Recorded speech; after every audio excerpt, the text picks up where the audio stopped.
বেশ মজা আছে। হ্যাঁ, 8 বছর আগে এই বুড়োটাকে ফাঁকি দিয়ে ওপরে চলে গেলে। হ্যাঁ, ওখানে গিয়ে মজা লুটছো। মজা, এবার আমি তোর মজা লুটাচ্ছি। আমি আসছি। শোনো মায়া ঘোষ, তোমার এই খুশি যদি আমি ঘুচোতে না পারি, আমার নাম মদন ঘোষ নয়। আসবে না? কোন আমাকে ফেলে রেখে চলে গেলে তুমি?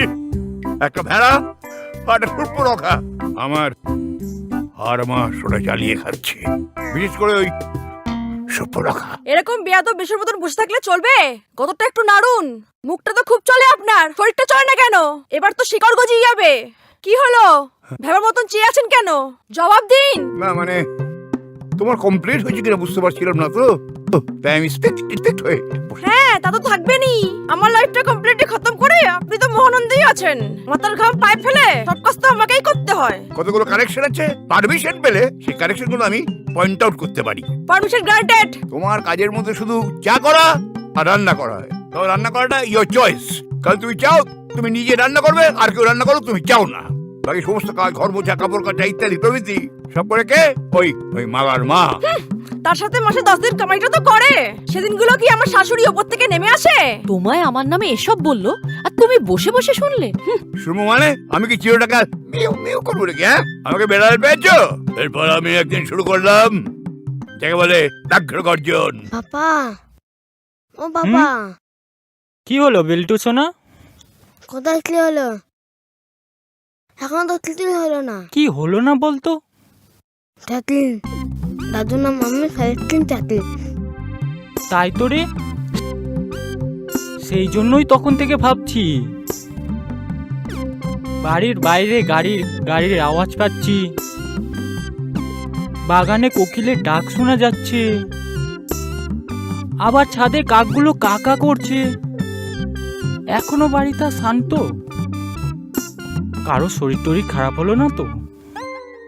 দাঁড়া একটু দেখি। চলো, 1 ঘন্টা ধরে চা চাইছি, বলি চা কি পাবো না পাবো না? 1 ঘন্টা ধরে বলে যাচ্ছি, 5 মিনিটে দিচ্ছি। কানে যাচ্ছে না? বাহ, তো বললেই হয়। তাহলে চা একেবারে ওই লাঞ্চের সঙ্গে খাবো। চাইলে ডিনারের সাথে দিতে পারি আমি। আর 10 মিনিট যদি চা না পেলে আমি কুরুক্ষেত্র করবো। তাহলে আমি চা 10 মিনিট পরেই দেব। কি গো, তুমি কিছু বলবে না? বসে বসে কি করছো? হ্যালো হ্যালো, হ্যাঁ শুনতে পাচ্ছি না। আরে রাস্কেল, যা ম্যাড্রা, আজ পাপা বল আউট। এরা হ্যাঁ শুনতে পাচ্ছি না তো, জোরে বলো। ও কিরে, তোর ঘাম বেরিয়ে গেল দেখছি। তোর বাড়ির ভেতর কি সাউন্ড সিস্টেম চালিয়েছিস নাকি? গোটা পাড়া তো শুনছে নাটক। না আসলে তোর বাপের যা গলা, সাথে কি আমরা বলি মদন ঘোষ, হ্যাঁ? বুনো এই এই এই এই, পরের কথাটা আর বলিস না, কষ্ট পাবে ছেলে তো। তবে হ্যাঁ, একটা কথা বলে দিচ্ছি, এই জগাই মাথায় থাকতে পাড়ার কোনো বৌদির ওপর অত্যাচার চলবে না। না না, অত্যাচার তো কিছুই নয়। এই, বাপের কোলে ঝোল টেনে কথা বলবি না, মনে রাখবি এই পাড়ার সমস্ত বৌদিদের রক্ষা করার দায়িত্ব আমাদের। হ্যাঁ? কে দিল দায়িত্ব? কাউকে দিতে হয় না রে, আমরা সিধে নিয়ে নি, তারপর সিধে যাই। তোর এখানেও ঠিক এভাবেই সিধে যাব। তোর বাপকে হালকা করে একটু কড়কে দে, তাহলেই দেখবি আর বউদির সাথে ঝগড়া করছে না। না না, অত কিছু দরকার নেই। হ্যাঁ, দরকার আছে, এটা আমাদের সামাজিক কর্তব্যের মধ্যে পড়ে, বুঝলে? মেসমশাই, ও মেসমশাই, ও মদন ঘোষ, পুরো বুনো মোষ। আরে কোথায় লুকিয়ে বসে আছেন? একটু আসুন, বেরিয়ে দর্শন দিন। বেরোচ্ছে না কেন বলতো? বৌদিকে পেটাচ্ছে নাকি? না না, আমার বাবা একদম ওরকম নয়। তাছাড়া শব্দ শোনা যাচ্ছে কি? হয়তো মুখ বেঁধে কাড়াচ্ছেন। কিংবা অবলা নারী ঘরে মুখ বুজে অত্যাচারিত হচ্ছে। হ্যাঁ। বৌদি, ও বৌদি, একদম চিন্তা করবেন না, আমরা এসে গেছি, আমরা আপনাকে রক্ষা করব। ও মেসমশাই, বেরোবেন নাকি আমরা ঘরে ঢুকে আসবো?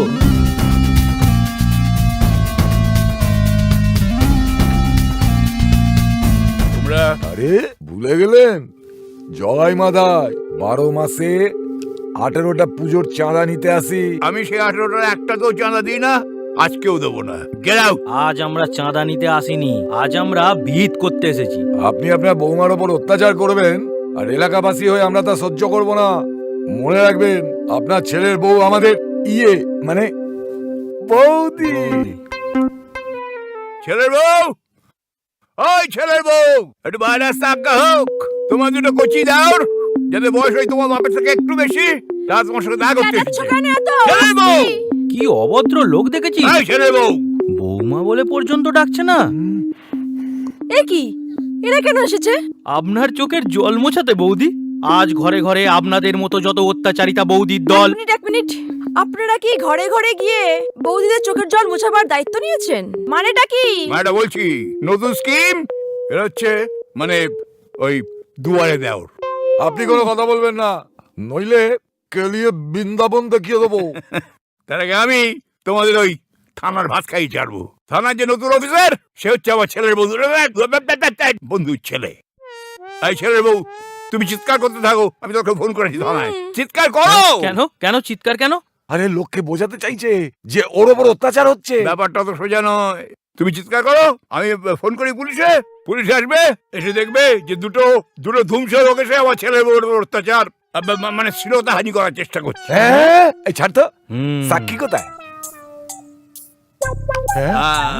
সাক্ষী আছে। পুলিশ যদি বুড়োটার কথা নাও মানে, বাচ্চাটাকে তো অবিশ্বাস করতে পারবে না। চিৎকার করো, ফোন করছি। মাথায় এটাও তো বিশুটি পাতার ঝাড় রে। তা তুই কি ভেবেছিলি বিচুটি পরে আম পাতা এই জন্মাবে? যে, আপনি দাঁড়িয়ে রইলেন কেন? যান না, ওষিকে গিয়ে ফোন করুন। ভাগ ভাগ, ভাগ, পালা, তাড়াতাড়ি পালা, তাড়াতাড়ি পালা। চ চ। বুড়ো খোকা। যা মাত আবার জোরে হয়ে গেল। ও খুব হাসি হচ্ছে। ফুটিন টান গড়ের মাত, ঠিক নাম দিয়েছে তোমার, বুড়ো খোকা। ওরা প্রেম করে বিয়ে করেছে বলে হয়তো সহ্য করতে পারি না, কিন্তু বুঝলে মেয়েটা খুব একটা খারাপ না। জানো মা, মেয়েটা আমার কথা কখনো কখনো ভাবে। এই দেখো, তুমি আবার কাঁদতে লাগলে কেন? আহ, তুমি তো জানো বাবা একটু খিটখিটে। আসলে মা মারা যাওয়ার পর থেকে তাতে আমার কি দোষ বলো? তোমাকে আমি ভালোবেসে বিয়ে করেছি, তুমি আমায় নিয়ে এসছো। আমি তো আর ঢুকে পড়িনি জোর করে এই বুড়ো খোকার সংসারে। জানি, কিন্তু বাবার দিকটাও। আমি কি ওনার দিকটা দেখি না? ওনার সুগার প্রেশারের ওষুধ তুমি কোন মাসে মনে করে নিয়ে আসো? সবটা তো আমাকেই দেখতে হয়, এমনকি ওনাকে জোর করে খাওয়াতেও পর্যন্ত হয়। সে ঠিক। আমি জানি আমি বাবার ওপর একটু বেশি চিৎকার করি, কিন্তু বলো তো, উনিও তো আমাকে বৌমা বলে মানেননি, আমাকে আজ অবধি মেনে নিতে পারেননি। তা নিয়ে তোমাকে কিছু বলেছি? মায়ের ছবির সামনে দাঁড়িয়ে পাগলের মতন বিড়বিড় করতে থাকে, যেন ওনার সাথে কথা বলছে। সে নিয়ে কি কিছু বলেছি? তুমি মানিয়ে নিতে জানো, তাই তো আমি নিশ্চিন্তে অফিসার বাড়ি করি, ঝাড়া হাত পায়ে ঘুরে বেড়াই। জানি তুমি বাবাকে ঠিক সুস্থ রাখবে। সুস্থ তো রাখতেই হবে। ছোটবেলায় নিজের বাবাকে হারিয়েছি আমি, এত তাড়াতাড়ি আমি আরেকটা বাবাকে হারাতে চাই না। পুরোকে দেখবে অনেকদিন ধরে রাখবো আমি, আরো বেশি করে জ্বালাবো আমি, তুমি দেখে নিও।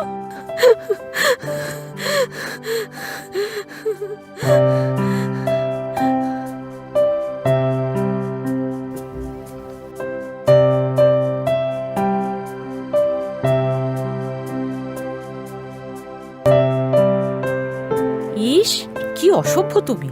ছেলের ঘরের বাইরে তুমি আড়ি পাতো? বলি, এত সাজানো সংসার ছেড়ে হঠাৎ আমার কাছে আসার ইচ্ছে হলো কেন? তুমি জানো না কি সাংঘাতিক পজ্জাতি মেয়েটা। এই সেদিন ওর মামা এসেছে তার নিজের মেয়ের বিয়েতে আমাদের নেমন্তন্ন করবে বলে।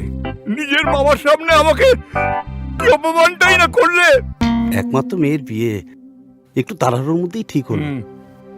সামনের সপ্তাহতেই আছে, সপরিবারে আসবেন কিন্তু। হ্যাঁ, ওরা অবশ্য নিশ্চয়ই যাবে, তবে আমি যেতে পারবো কিনা ঠিক। না না, যেতে হবেই দাদা। আমি নিজে যার জন্য আপনাকে কার্ড দিয়ে নেমন্তন্ন করতে এসেছি। কোনোদিন তো আমাদের বাড়ি আসেননি।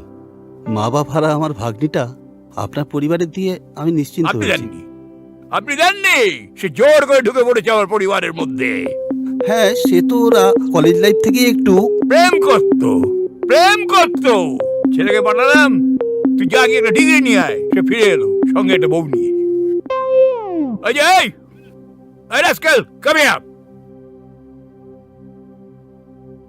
কোথায় যাচ্ছ? তোমার বৌমা বললো রুই মাছ আনতে। কেন?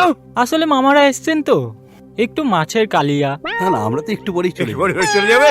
সুতরাং নো মাছের কালিয়া মানে রুই মাছ ক্যান্সেল। তুমি এক কাজ করো, 1 2 3 7 প্যাকেট ওই চিকেন বিরিয়ানি নিয়ে এসো। কোনো বিরিয়ানি নয়, রুই মাছ আসবে। ও হ্যাঁ বাপন, বিরিয়ানি কিন্তু মাটনের হবে। আমার না আজকাল চিকেনটা ঠিক সহ্য হয় না। ওই পাতলা পেটে তো কিছুই সহ্য হয় না, কাঁচা জলও নয়। যাও মাছ নিয়ে আসো। আর বাপন মনে করে বিরিয়ানিটা মানে স্পেশাল বিরিয়ানি আন, মানে যাকে বলি ডাবল মাংস, বুঝছো? খেতে যাও, বিরিয়ানি খাও তোমার বাবাকে। গত মাসের কথা কি ভুলে গেছো? ওই রতনের বিরিয়ানি খেয়ে 4 দিন ধরে বেডরুম টু বাথরুম করেছে। বাপন তোমার বউকে একটু মুখ সামলে কথা বলতে বল। মুখ সামলে কথা বলতে কেন বল। কেন আমি মুখ সামলাবো? উনি কি পেট সামলাতে পারেন? মনে নেই 4 দিনের মধ্যে প্রথম 2 দিন বাথরুমে পৌঁছাবার আগে পাজামা কি করেছিলেন? দিদি কি সব বলছিস? হ্যাঁ, চেপে যাওয়াই ভালো। অনলাইন সব মিথ্যে কথা, মিথ্যে কথা। মিথ্যে তো। আসুক বিরিয়ানি। শোনো, এবার ওই পায়খানার পাজামাগুলো না তোমাকে দিয়ে কাচাবো। ওই বুড়ো কত শিক্ষা হবে না? 2 দিন নাকে গন্ধ গেলেই অন্নপ্রাশনের ভাত উঠে আসবে, তখন তোমার শিক্ষা হবে। যত সব বিরিয়ানি খাবে। বাবা, আজ নয় রুই মাছটাই আসো, ওদের বিয়ের পর বিরিয়ানিটা হবে।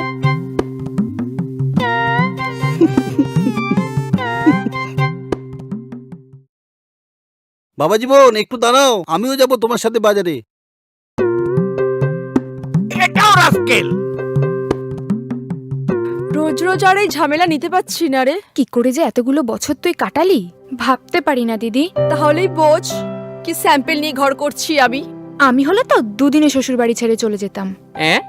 তোমার আবার এরকম কোনো প্ল্যান আছে নাকি? তুমি চুপ করো, তোমার বাবা একদমই কিটকিটে বুড়োর মতো নয়।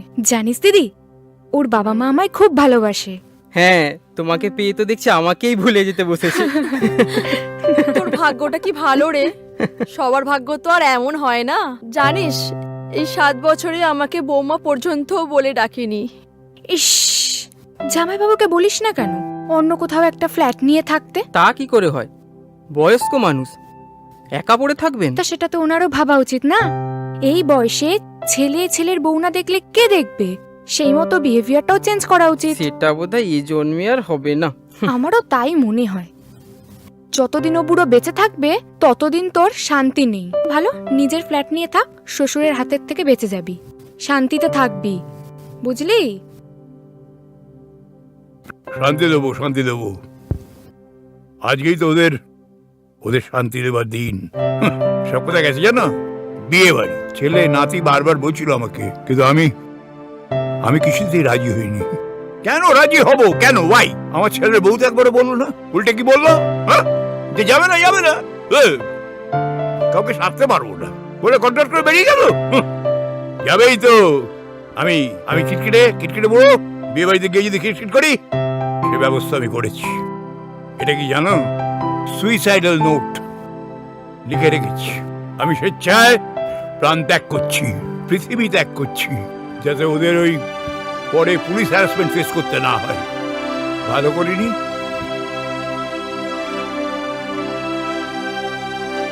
সেই দিন আমি এটা এনে রেখেছি। আমি এর থেকে বেশি আর কি করতে পারি বলো? হ্যাঁ, এখন একটি কাজই করতে পারো, তাড়াতাড়ি ওটা গলায় ঢেলে আমার কাছে চলে এসো। অনেকদিন না তোমার দুষ্টুমি সহ্য করিনি। ওপরে গিয়েও স্বাদ আল্লাহ কিছু মরেনি দেখছি।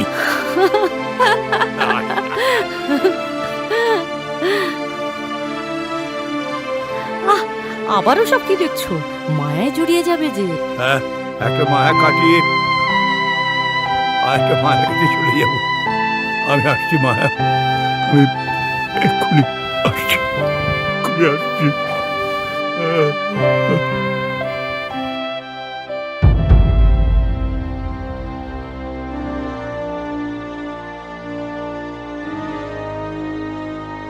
দাদুন দাদু ওঠো, তুমি ঘুমোচ্ছি কেন? তোমার নামে মিথ্যা এসেছি। দাদু ওঠো। পাপা, দাদু পয়জন খেয়েছে। বাবা বাবা বাবা বাবা বাবা তুমি কি করলে? চোখ তুলে চাও না বাবা। দেখো দেখো আমি এসেছি বাবা। শুনছো? শিগগিরই অ্যাম্বুলেন্সকে ফোন করো। বাবাকে হসপিটালে নিয়ে যেতে হবে। হাসপাতালে নিয়ে কি হবে? ততক্ষণ অবধি কি টিকবে? টপকে যাবে। কি কি বললে তুমি? ঠিকই বলেছি। আমি আজকে পাজিতে দেখেছি ভালো দিন আছে, মরলেই অক্ষয় স্বর্গবাস। চমৎকার। হ্যাঁ কে বললো? বিল্টু? মেটু নয় রাস্কেল, আমি বলেছি তোর বউটা আমাকে শান্তিতে মরতেও দেবে না। মরার জন্য অনেক সময় আছে, এখন ন্যাকামো ছেড়ে ভেতরে যান। বিয়ে বাড়ির পোশাক বের করে দিয়েছি, পরে তাড়াতাড়ি আসুন। ওদিকে বিয়ে বাড়িতে ভেটকির পাতুরি করেছে, বড় বড় পিস। শুনছিস? শুনছিস তো বউয়ের কথা? শ্বশুর খেয়েছে বিষ আর উনি দেখাচ্ছেন পাতুরির পিস। কি একখানা পিস বিয়ে করেছিস? নিজেই দেখ। দাদু, তুমি বেঁচে আছো? আর বেশিক্ষণ দেই না ভাই, এই মরলাম বলে টাটা। এই বাবা যে এক্ষুনি মরে যাবে বলছে। এই চাপো তো, গঙ্গা জল এখনো অত বিষাক্ত হয়নি যে খেলেই মারা যাবে। আরে গঙ্গা জল!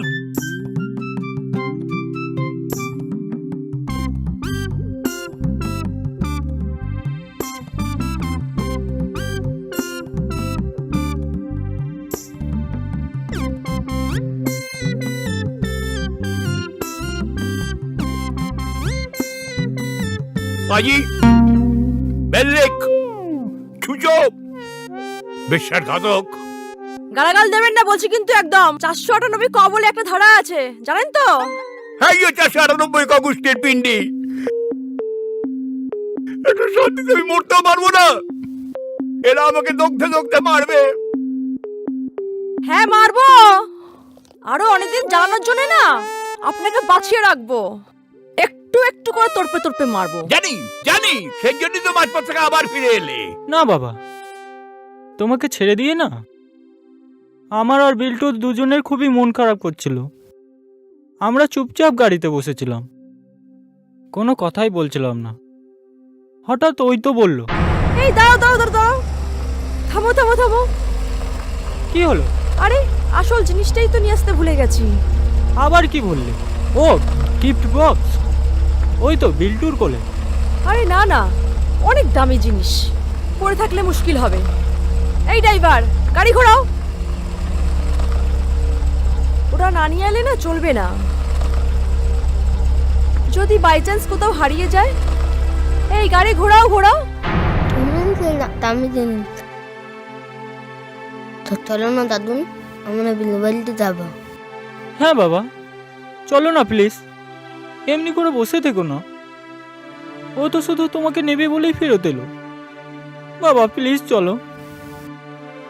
বিল্টু, তোর দাদুকে বলে দে আজ তাহলে আমরা কেউ বিয়ে বাড়িতে যাব না। তার জন্য আমার মামা, আমার বোন সারা জীবন যদি আমার মুখ না দেখে তাও সই। বোমা,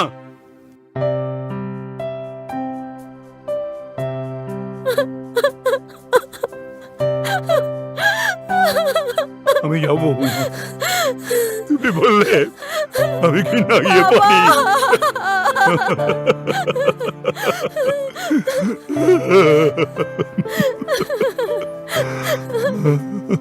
যা কিনতে বলতে রাস্তায় পড়ে গেল।